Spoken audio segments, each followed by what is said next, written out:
आप यहाँ बिहारी भाइयों का वोट ले करके और मुख्यमंत्री बने हुए हैं, तो क्या बिहार के लोग कहीं भी हों पूरे देश में, चाहे वो महाराष्ट्र में भाजपा की सरकार है तो भाजपा के वहाँ पे गुंडे जो है बिहारी भाइयों को मार के भगाते हैं। आपने वीडियो देखा होगा, आपने चलाया भी है। जिस तरीके से गुजरात में आपने देखा कि सभी जिलों से, सूरत से, बड़ोदरा से, कच्छ से, अहमदाबाद से बिहारी भाइयों को मार के पीट के भगाया गया, उनके दुकानों को तोड़ा गया, उनके मकानों को तोड़ा गया।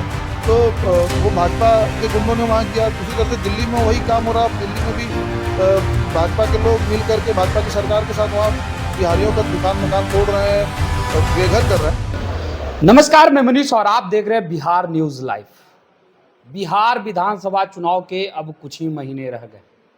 ऐसे में तमाम पार्टियां जो है अपनी दमखम आजमा रही। दिल्ली में हार का सामना करने वाली आम आदमी पार्टी अब बिहार में अपना जगह ढूंढ रही है। इसी को लेकर के अब लगातार बिहार के युवाओं, बिहार के लोगों के बीच संपर्क भी कर रहे हैं। और इसके लेकर के हमारे साथ मौजूद हैं बिहार विधानसभा प्रभारी आम आदमी पार्टी के अभिनव राय जी। अभिनव जी, बहुत बहुत स्वागत है आपका। बहुत बहुत धन्यवाद मनीष जी, आपको और आपके दर्शकों को बहुत धन्यवाद। अगर देखा जाए तो दिल्ली में करारी हार आम आदमी पार्टी की हुई। 10 वर्षों तक लगातार सरकार आम आदमी पार्टी की रही, उसके बाद तीसरी बार हार का सामना करना पड़ा। अब आप लोग बिहार की ओर रुख किए। कितनी चुनौतीपूर्ण रहेगा बिहार का ये सफर? तो आपने जो कहा कि करारी हार है, ऐसा तो है नहीं। हम तो, हमारे 22 विधायक अभी भी हैं और हम विपक्ष में मजबूती साथ बैठे हुए हैं। बिहार में जो हार का जो हमारा प्रेजेंस है वो दिल्ली का, पहले मैं आपको बता दूं कि दिल्ली में आम आदमी पार्टी के सभी योजनाओं को लागू रखने का प्रेस कॉन्फ्रेंस भाजपा के राष्ट्रीय अध्यक्ष जेपी नड्डा जी ने किया था कि दिल्ली के लोगों को जो भी अरविंद केजरीवाल की बुनियादी सुविधाओं का लाभ मिल रहा है उसे नहीं रोका जाएगा। उसे देते हुए हम केंद्र सरकार से जो और लाभ होगा वो दिलवाने का काम करें। तो चकमा देना भाजपा का काम हो, चकमा देकर किसी तरीके से 2-4 साल के लिए आई हुई है, वो फिर चली जाएगी।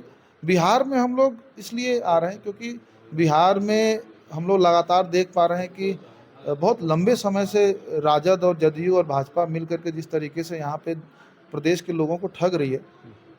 अब बिहार के लोगों को एक परिवर्तन चाहिए और बिहार के लोगों को अरविंद केजरीवाल मॉडल चाहिए। बिहार के लोगों को भी आम आदमी पार्टी का जो का मॉडल है, जिसमें बिजली, पानी, स्वास्थ्य, शिक्षा, दवाई, जांच, इलाज, ऑपरेशन मुफ्त है, यात्रा, तीर्थ यात्रा मुफ्त है, वो योजनाएं चाहिए बिहार में। हाँ, वो उनको चाहिए। वो इसलिए ये योजना जो है दिल्ली के लोगों को पसंद नहीं आया।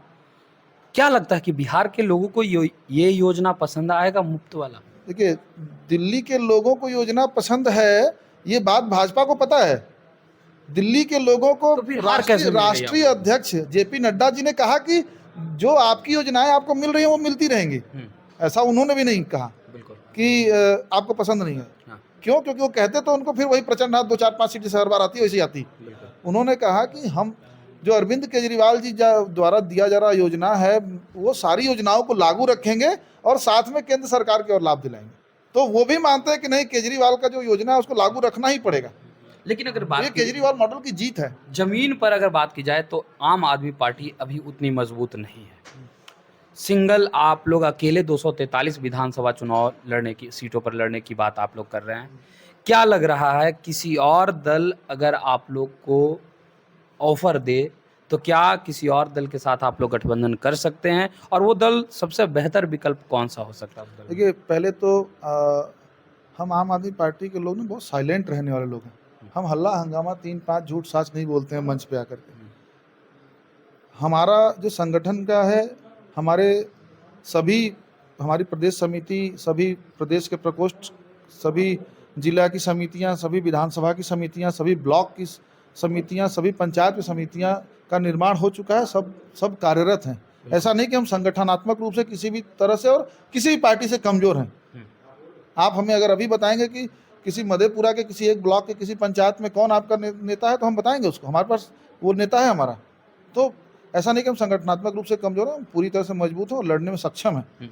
दूसरी बात जो आपने कही कि कौन बेहतर विकल्प होता है, मुझे लगता है कि आज के डेट में हम बात कर रहे हैं तो मुझे लगता है कि कोई बेहतर विकल्प नहीं है आज के डेट में जिसके साथ हम लोग मिलकर चुनाव लड़ें। हम लोग 243 सीट पे माननीय नेता श्री अरविंद केजरीवाल जी ने हमें आदेश किया लड़ने का, हम वो तैयारी कर रहे हैं। और बाकी किसी के साथ गठबंधन करने की अगर बातचीत वो कहते हैं या वो करते हैं तो उस पर हम लोग अमल करेंगे। लेकिन आप लोग बात कर रहे हैं कि बिहार में कोई ऐसा विकल्प नहीं है, लेकिन लोकसभा चुनाव के दौरान जिस प्रकार से आप लोग कांग्रेस के साथ गए, बिहार में भी इंडिया गठबंधन का ऐलान हुआ और अब कह रहे हैं कि कोई विकल्प नहीं है। क्या ये दबाव की राजनीति है कि दबाव डाला जाएगा, अपना पावर दमखम दिखाया जाएगा, उसके बाद महागठबंधन से कुछ सीटें जो है हमें मिलेगी? ये है क्योंकि आप लोग एनडीए के साथ तो जा नहीं सकते हैं, तो ऐसे में एक ही विकल्प है महागठबंधन। तो क्या इसे दबाव की राजनीति समझा जाए या सही मायने में आप लोग 243 विधानसभा चुनाव सीटों पर चुनाव लड़िएगा या नहीं?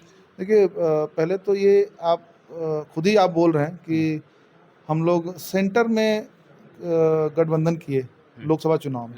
लोकसभा चुनाव में हम गठबंधन किए, लेकिन उसके बाद लोकसभा चुनाव में गठबंधन अभी भी है, यथावत है। इंडिया गठबंधन है। और विधानसभा चुनाव में आप लोग दिल्ली में अलग हो गए, विधानसभा चुनाव में हम लोग दिल्ली में अलग लड़े। ये कौन सा फिर तो गठबंधन है? ये सभी राष्ट्रीय नेतृत्व जो इंडिया गठबंधन के जितने भी प्रमुख नेता हैं पार्टियों के, उन्होंने डिसाइड किया हुआ है कि हम लोकसभा में एक साथ लड़ेंगे और प्रदेश के चुनाव हम अपने से लड़ेंगे। ये तो इंडिया गठबंधन का पॉलिसी है। बिल्कुल। तो इस पॉलिसी में हम कोई कल्प्रिट नहीं है, ना कोई और नेता कल्प्रिट है। लोकसभा चुनाव के दौरान कांग्रेस का जो मोनोपोली है या कांग्रेस का जो सिद्धांत है वो सही है, लेकिन विधानसभा चुनाव में खराब हो जाता है। मैं कहाँ कह रहा हूँ, मैं ये कह रहा हूँ कि जो गठबंधन है उसमें भाई कोई एसोसिएशन बन रहा है तो उसके नियम कानून बनते हैं। तो उस नियम कानून में ये सभी नेताओं ने मिलकर तय किया। ये कोई अरविंद केजरीवाल जी ने अकेले तय नहीं किया। ये सभी, चाहे वो राजद हो, चाहे वो कांग्रेस हो, चाहे वो सपा हो, चाहे वो कोई भी पार्टी हो, उन सब ने मिलकर ये तय किया कि भाई हम सेंट्रल स्तर पे, केंद्रीय स्तर पे एक इंडिया गठबंधन के तहत काम करेंगे। सदन में बेबाकी से प्रधानमंत्री जी हों या किसी भी, जो भी उनको गलत लगता है, देश की जनता के लिए गलत होता है, उसके ऊपर सवाल खड़ा करते हैं। वो हमारे बड़े ही वरिष्ठ नेता और फायर ब्रांड नेता वो कल आ रहे हैं। वो कल यही नीतीश कुमार जी से पूछने आ रहे हैं कि भाई आप यहाँ बिहारी भाइयों का वोट ले करके और मुख्यमंत्री बने हुए हैं, तो क्या बिहार के लोग कहीं भी हों पूरे देश में, चाहे वो महाराष्ट्र में भाजपा की सरकार है तो भाजपा के वहाँ पे गुंडे जो है बिहारी भाइयों को मार के भगाते हैं, आपने वीडियो देखा होगा, आपने चलाया भी है। जिस तरीके से गुजरात में आपने देखा कि सभी जिलों से, सूरत से, बड़ोदरा से, कच्छ से, अहमदाबाद से बिहारी भाइयों को मार के पीट के भगाया गया, उनके दुकानों को तोड़ा गया, उनके मकानों को तोड़ा गया। तो वो भाजपा के गुंडों ने वहाँ किया। दूसरी तरह से दिल्ली में वही काम हो रहा है। अब दिल्ली में भी भाजपा के लोग मिल करके भाजपा की सरकार के साथ वहाँ बिहारियों का दुकान मकान तोड़ रहे हैं, बेघर कर रहे हैं। तो नीतीश कुमार जी कब तक भाजपा के गोद में बैठ करके बिहारी के अस्मिता और सम्मान के साथ खिलवाड़ करते रहेंगे? तो ये सवाल हम पूछने आ रहे हैं, सांसद जी ये सवाल पूछने आ रहे हैं कि नीतीश जी कब तक बिहारियों के अस्मिता को और उनके सम्मान के साथ खिलवाड़ करते रहेंगे? क्यों नहीं आज तक कोई भी जवाब दिए या कोई सवाल पूछे? भाई महाराष्ट्र में, गुजरात में, दिल्ली में मुख्यमंत्री किसके हैं? भाजपा के हैं। तो आप भाजपा गठबंधन में यहाँ बैठे हुए, आप क्यों नहीं सवाल पूछते वहाँ के मुख्यमंत्री से कि हमारे बिहारी भाई को कैसे आपने मकान तोड़ दिया, दुकान तोड़ दिया, क्यों मारपीट कर रहे हो, क्यों उनके साथ बदतमीजी कर रहे हो, क्यों बिहारी को बिहारी बोल के गाली दे रहे हो? ये सवाल पूछना चाहिए नीतीश जी को। तो नहीं पूछेंगे तो नहीं रह पाएंगे, ये तय है।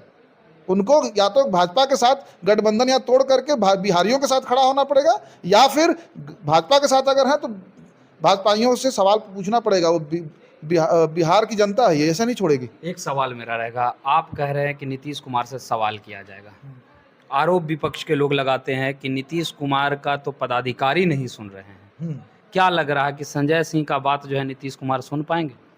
देखिए, ये तो अगर वो नहीं सुनेंगे, भाई उनके पदाधिकारी, उनका इंटरनल मैटर है, वो पदाधिकारी नहीं सुन रहे हैं उनके, तो ये तो उनकी क्षमता पे सवाल है।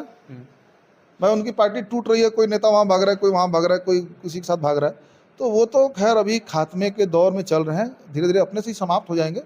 लेकिन अगर वो इस सवाल पे जवाब नहीं देंगे और बिहारियों के साथ खड़े नहीं दिखेंगे, अगर वो दिल्ली और भाजपा शासित राज्यों के मुख्यमंत्रियों से सवाल नहीं खड़ेंगे, लड़ेंगे भिड़ेंगे नहीं, अगर बिहारियों के अस्मिता के लिए और सम्मान के लिए, तो बिहारी उनको वैसे भी खत्म कर देंगे। तो ये थे हमारे साथ आम आदमी पार्टी के सह प्रभारी अभिनव राय, जिन्होंने बेबाकी से अपनी बातों को रखा कि हमारे नेता कल पटना पहुंच रहे हैं और जिस प्रकार से दिल्ली में लगातार बिहारियों के घर जो है तोड़े जा रहे हैं, उनके दुकान तोड़े जा रहे हैं और बिहार के मुख्यमंत्री जो है उनका एक बयान नहीं आ रहा है, ये काफ़ी दुखद है। और इसके लेकर के हमारे नेता राज्यसभा सांसद संजय सिंह कल आ रहे हैं और पटना के गर्दनी बाग में कल बड़ा विरोध प्रदर्शन होगा। फिलहाल इस खबर में इतना ही। धन्यवाद।